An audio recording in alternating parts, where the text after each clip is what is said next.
Could it happen, and could it derail the bull rally that you see on your screen? Let's get right to the floor show. Joining me now, former PIMCO CEO, Allianz Chief Economic Advisor, and the Wharton School's Renee Kern Professor of Practice, Mohamed El-Erian. Let's put up oil. Right now, WTI pulling back, but we still have it well above, and same with gasoline prices that still are at a four handle, right? So we have inflation now, the most recent price that was indicated for the CPI at 4.2%, 4.2%, right?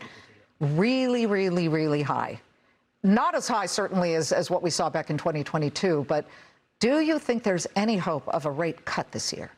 I think we'll neither get a hike nor a cut. I think the Fed is going to wait.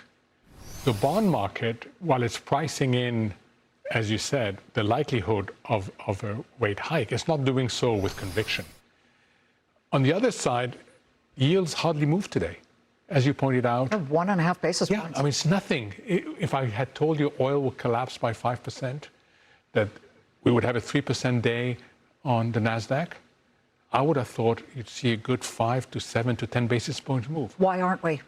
Because I think the bond market is waiting to make sure that this deal holds and that oil prices continue to come down. The Fed meeting starts tomorrow. It's Kevin Warsh's first.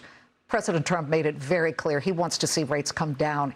So Warsh is in a very, very interesting test position. But what is the real test here? Whether he can convince the whole group to move toward his theory that we should see rates come down, or is it simply getting consensus among the group to hold?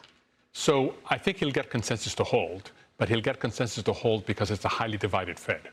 So because there are so many on each side, they'll end up holding. I cannot tell you how difficult the situation that he's inherited is. Just think about it. It's his first meeting, and any new Fed chair needs time to impose his authority or her authority. Second, he's got his predecessor sitting in the room with him. That's not easy. Third, the landscape is really complicated. Fourth, he wants to reform this institution. So give him time. He needs time.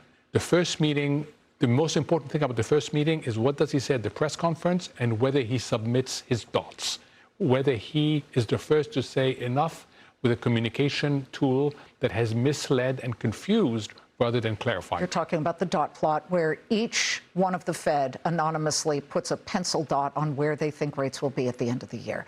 So maybe we see the dot plot die? I think you'll see the dot plot being less important, and then I suspect it will die, yes. Okay.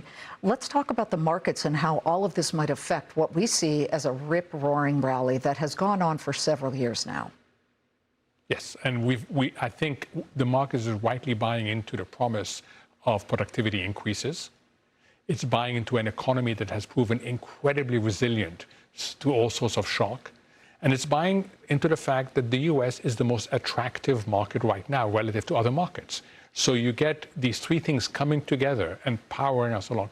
The only thing I'm worried about is at what price do we mobilize all this funding we need for SpaceX, for OpenAI, for Anthropic, for a lot of companies that need to fund investment plans, and for governments. At what price does that capital come? Are you saying that when we're talking about the mega IPOs, we just saw SpaceX, as you mentioned, Anthropic and OpenAI could be close to $1 trillion apiece as well, that these are going to force? We had a countdown closer on Friday who said people will sell other stocks so that they can raise capital to buy these. Is that what you're talking about? So that is what I worry about. And the Why hope... Worry?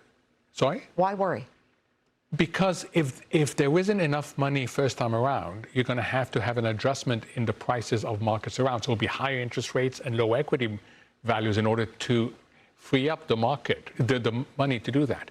Look, SpaceX is incredible. And the fact that it's up another 16% today, that's really, really important. But there's a lot in the pipeline, not just IPOs, but the government funding a 6% deficit, the companies funding massive investment plans. So does anything about this bull run say that we no longer believe that trees can't grow to the sky? When you're teaching your class at Wharton, what do you tell the students? We do not see this market shaken very often, and it just continues to hold very strong and grow. So I say it really helps to be the most attractive economy and the most attractive market because you will attract capital from elsewhere.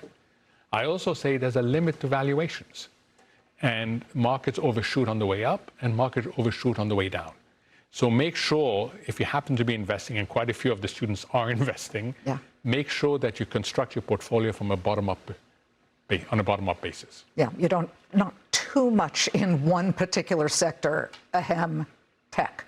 Mohamed, great to see you. Thank you very much.